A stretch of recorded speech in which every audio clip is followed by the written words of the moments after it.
Sir Chiru is back. Yeah megastar అని తిడితే mega compliment sir.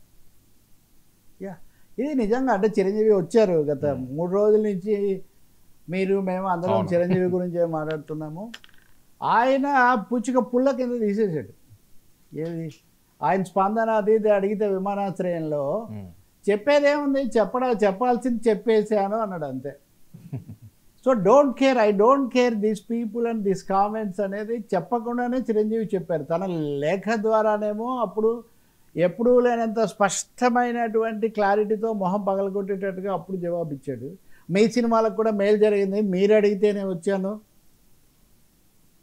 మీ వ్యంగ్యం అనేది చాలా ఇదిగా ఉంది, నన్ను చాలా గౌరవంగానే చూశారు, నేను అందరి కోసం వెళ్ళాను అని ఇవన్నీ చాలా స్పష్టంగా మర్యాదగా నమ్రతగా జవాబు చెప్పాడు. అంటే దురుసుగా దూషణలతో రెచ్చిపోయి మాట్లాడిన వాళ్లకు ఖచ్చితంగా హుందాగా సమాధానం ఇచ్చేసారు. ఇవ్వాల్సిన సమాధానం ఇచ్చాను కదా అని ఒక మాట అన్నారు, అనకుండా కూడా పోవచ్చు.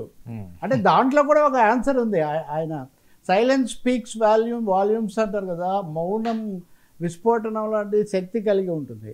అంటే హనుమంతుడి ముందర కుప్పిగంతులు అంటారు కదా, చిరంజీవి సహజంగా హనుమంతుడి భక్తుడు, వాళ్ళ దీని మీద కూడా అది ఉంటుంది, వాళ్ళ అందరికీ ఇది ఉంటుంది కదా.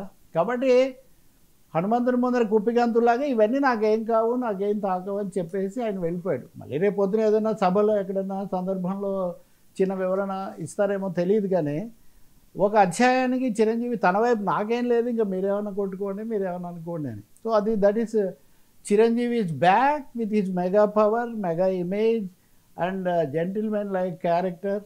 అది నిజంగా చెప్పుకోదగిన విషయం. ఇప్పుడు అసలే వివాదగ్రస్తమై కుళ్ళులు, కుట్రలు, కుతంత్రాలు, వీటన్నిటి మధ్యలో దూషణ భూషణాలతో నిండిన ఈ పరిస్థితుల్లో చాలా హుందాగా వివాదరహితంగా చెప్పేసి ఆయన ఇంటికి వెళ్ళారు. మళ్ళీ ఏం చెప్తారో చూద్దాం, మనం చెప్పరా ఎక్కువగా మాట్లాడారని అనుకుంటున్నాం, చెప్పిన ఆ పద్ధతిలో చెప్పారు. సార్ ఇప్పుడు అసెంబ్లీలో కామినేని గారు ఆ రికార్డుల నుంచి తొలగించమన్నారు.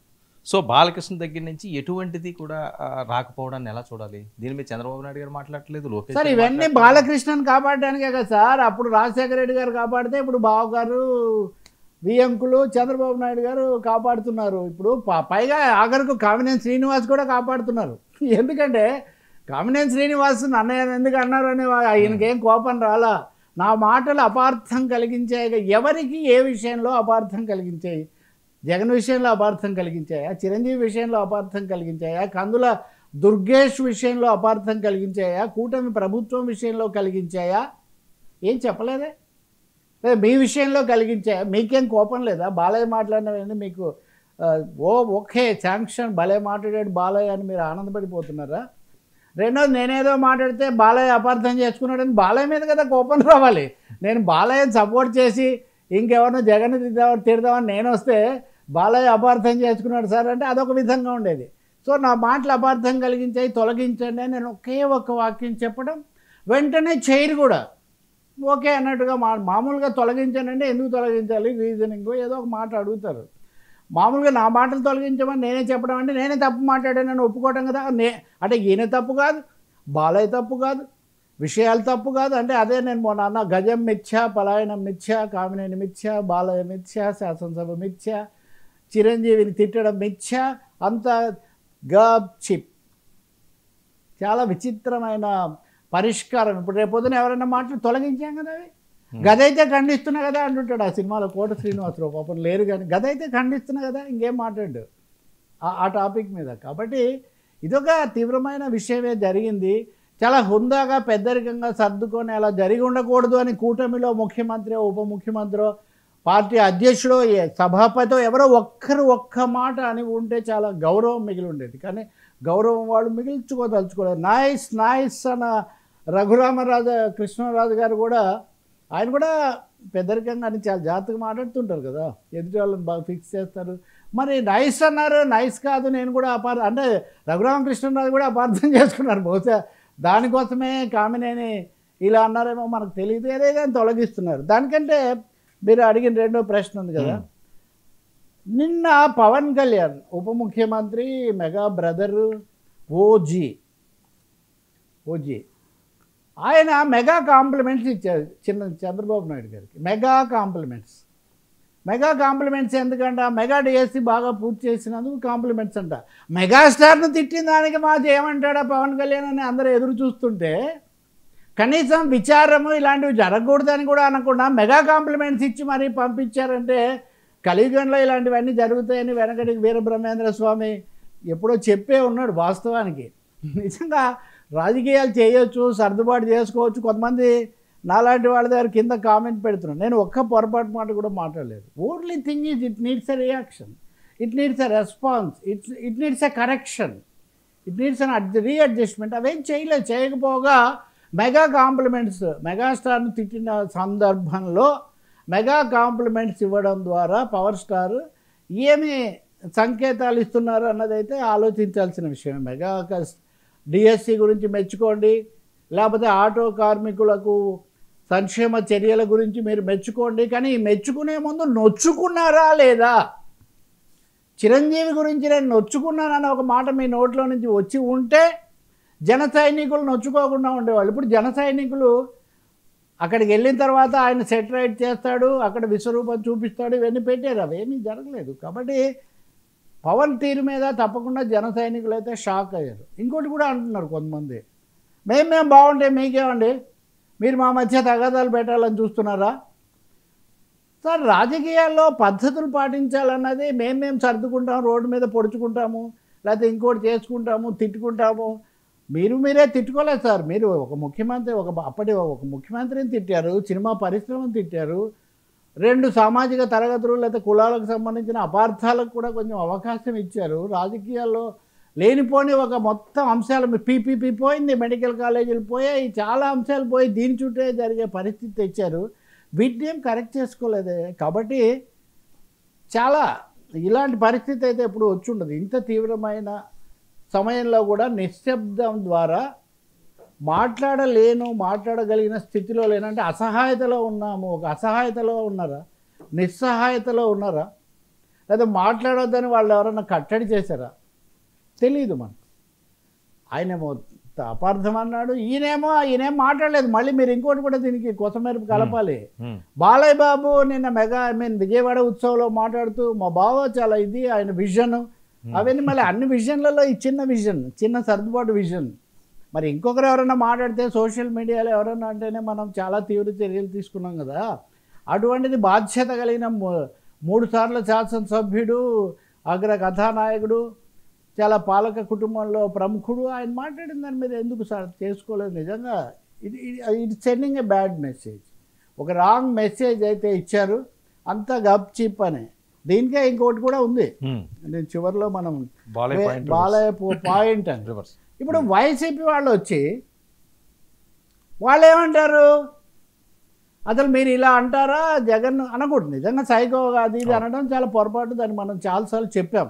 ఆయన అవునా కాదా వేరే విషయం, కానీ జగన్ సైకో అంటే కోపడుతూ బాలయ్య మెంటల్ వాళ్ళని ఎందుకంటే తిడతారు? రాజకీయ నాయకుల యొక్క స్వార్థ రాజకీయాలు, వాళ్ళ విన్యాసాలు, ఎత్తుగడలు, పాచికలకు మానసికమైన అనారోగ్యానికి గురయ్యే వాళ్ళను మీరు బాధ పెట్టకండి. వికలాంగులు అనే పదమే వాడకూడదు, దివ్యాంగులు అనాలని మనం చెప్తూ ఉంటే మానసిక అస్వస్థతకు గురైన వాళ్లను మెంటల్ అనే పదం వాడడమే ఒక పొరపాటు. సో ఇప్పుడు వీళ్ళేమంటారు, మీరు ఈయన ఇలా అంటారు అనడం తప్పు, కానీ మీరు అప్పుడు మీరు మెంటల్ సర్టిఫికేట్ తెచ్చుకున్నారు, మీరు మెంటల్ వాళ్ళు అని వీళ్ళు. ఏంటి సార్ ఇది? ఒకవేళ కేసుల్లో అనేక సర్టిఫికేట్ తెచ్చుకొని బయటపడడానికి ట్రై చేస్తుండొచ్చు. పైగా దీనికి మా రాజశేఖర రెడ్డి గారే కారణం, ఆయన దాతృత్వం, ఆయన ఔదార్యం, ఆయన ఔన్నత్యం కారణం అంటున్నారు. అంటే 2 విషయాలు సార్. అంటే అసలు మొత్తం మన న్యాయ వ్యవస్థ, పోలీస్ వ్యవస్థను కూడా ఇక్కడ ప్రశ్నార్థకం చేస్తుంది. నేను ఆ రోజుల్లో కూడా వ్యాసం రాశాను, చట్టానికి కళ్ళు లేవు తమ్ముడు, న్యాయానికి ఇల్లు లేదు తమ్ముడు ఎప్పుడు అని చిరంజీవి చట్టానికి కళ్ళు లేవు సినిమాలో పాడుతూ ఉంటాడు అతను. అదే ఇంకా హిందీలో ఆ పాత్ర ఇంకా బాగా పెంచారనుకోండి.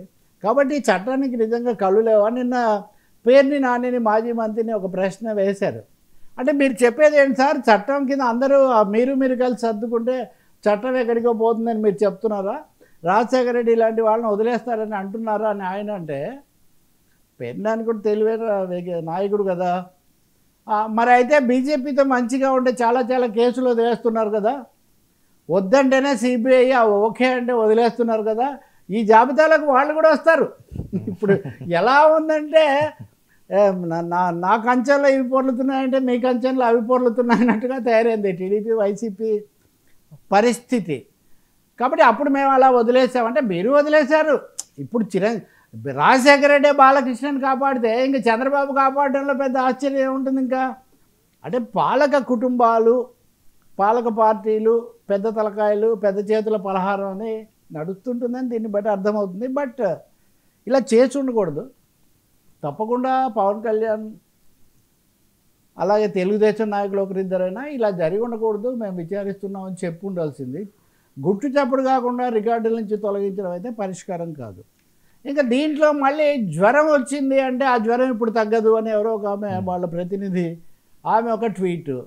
అంటే జ్వరం మీద జలుబు పడిసం మీద ఎందుకండి కామెంట్స్, రాజకీయాలు ఇవన్నీ వదిలేసి. అంటే ఒకరినొకరు అనుకోవటం తప్ప ఇక్కడ చుట్టూ గజ ఈతగాళ్ళే ఈదింది గజం మాత్రం గజం కూడా లేదని అన్నీ అనుకుంటారు, జనాన్ని పిచ్చెక్కిస్తారు. కానీ వీళ్ళు మటుకు వాళ్ళ రాజకీయాలను చేసుకుంటూ ఉంటారు. ఏం చేస్తాం సరే. సో ఇంక ఎపిసోడ్ అయిపోయినట్టే అంతే కదా. అదే గజం ఇచ్చా పలాయనం ఇచ్చా రికార్డుల నుంచి అయిపోయింది. ఆయన అనేసాడు మెగాస్టార్ కూడా వచ్చేసి ఇంక చెప్పాల్సింది ఏముందన్నారు. సో మెగాస్టార్ ఎవరిని గురించి అయితే ఈ చర్చ అంతా జరిగిందో ఆయన వచ్చి ఇంకేం లేదు కదా, నేను చెప్పాల్సిన సమాధానం చెప్పారన్న తర్వాత నేను మీ విఘ్నతను బట్టి మీరు చూసుకోండి, నేను చెప్పాల్సింది చెప్పాను అన్నాడు ఆయన. ఇంకా దేర్ ఎండ్స్ ది మ్యాటర్ అని నేను అనుకుంటున్నా. ఇంకా ఆయన మళ్ళీ ఏదైనా ఒక సందర్భంలో ఏమన్నా దీని మీద స్పందిస్తే తప్ప. సార్ మరి వైసీపీ సైడ్ ఒక చిరంజీవి గారి సైడ్ చెప్పేశారు, వైఎస్ఆర్సీపీ వాళ్ళు వదలట్లేదు కదా. వాళ్ళు ఎందుకు వదులుతారు? మరి వాళ్ళ పరిస్థితి వాళ్ళు ఎందుకు వదలరు కదా. వాళ్ళు వదలనందుకే కదా ఇప్పుడు బాలయ్య తీసుకొని వచ్చి మీరు కూడా వదిలేశారు. నేను చెప్తున్నా ఇప్పుడు మీరు అంత పెద్ద కేసులోనే వదిలేశారు కదా, మీరేం చెప్తారని. మీరు కాకపోతే మీరు ఎవరి బొమ్మ అయితే పెట్టుకొని మీరు పత్రిక వేసుకుంటూ రాజకీయం నడుపుతున్నారు. అందుకే నేను అంటాను ఇవన్నీ పాలక వర్గాల యొక్క పాచికలు, పాలక వర్గ రాజకీయాలు ఇవి ఇలాగే నడుస్తుంటాయి. పొడుగు చేతుల పందేరం అంటారు. పొడుగు చేతుల పందేరం ఇలా సాగుతూనే ఉంటుంది. చట్టానికి కళ్ళు లేవు తమ్ముడు, న్యాయానికి ఇల్లు లేదు ఎప్పుడు. మెగాస్టార్ పాట వేసుకోవడమే. అప్పటికి ఇంకా మెగాస్టార్ కాదు, రైజింగ్ స్టార్. ఏదైనా మంచిదే. ఇప్పుడు వృధా వివాదాన్ని కొనసాగించుకోవటం కదా. దీని నుంచి నేర్చుకోవాల్సిన పాఠాలు నేర్చుకుంటే, నోరు జారకుండా, దుర్భాషలు ఆడకుండా, తిట్ల పురాణాలు విప్పకుండా చేసుకుంటే మంచిదే. బట్ పవన్ కళ్యాణ్ మటుకు ఎప్పుడో ఒకసారి మాట్లాడాల్సి వస్తుంది కదా. ఇప్పుడు అమ్మను ఆమె ఎవరో అన్నందుకు అంత కోపం వచ్చింది. నేను పూర్తిగా ఆయన బలపరుస్తాను. అన్నను అన్నందుకు కూడా ఎంతో కొంత రావాలి కదా దాంట్లో. అది ఇక్కడ ఆయనకు వస్తున్న ప్రశ్న. అయితే ఆ మాట వైసీపీ వాళ్ళు ఎక్కువ అడుగుతున్నారు, తెలుగుదేశం వాళ్ళు మౌనంగా ఉన్నారు. కామినేనికి తప్పు అనేవాళ్ళు కూడా ఉన్నారు. మొన్న విజయవాడకి వెళ్ళా కదా, విజయవాడ గుంటూరుకి వెళ్ళాను నేను 2 days. అసలు కామినేని కుంపటి పెట్టాడు, కామినేని తప్పు, అందుకే కామినేని ఉపసంహరించుకున్నాడు. చంద్రబాబు నాయుడు కూడా వాళ్ళ అంతర్గత సమావేశంలో ఇలాంటివి ఏం జరగకూడదు అది ఇది అని ఆయన విసుక్కున్నారనే ఉంది. కానీ ఆ రిపోర్ట్లో లీక్ రిపోర్ట్లో కూడా బాలయ్య మీద ఆగ్రహించారని కానీ, లేదా ఇలా జరిగి ఉండకూడదు కానీ బాలయ్య బావమరుదులు ఒకరినొకరు ఏమి అనుకోరండి. ఇక్కడ కృష్ణార్జున యుద్ధానికి ఏమీ స్కోప్ లేదు, no scope. I think it is closed. అంటే వైసీపీ వాళ్ళు ఆపరు. ఇంక ఇది పర్మనెంట్గా వాళ్ళ లిస్టులో ఇది ఒకటి కలుపుకుంటారు. ఇంకా అది పర్మనెంట్గా ఇప్పటికీ 1995 ఇంకా ఆగలేదు కదా, ఇది ఎందుకు అవుతుంది?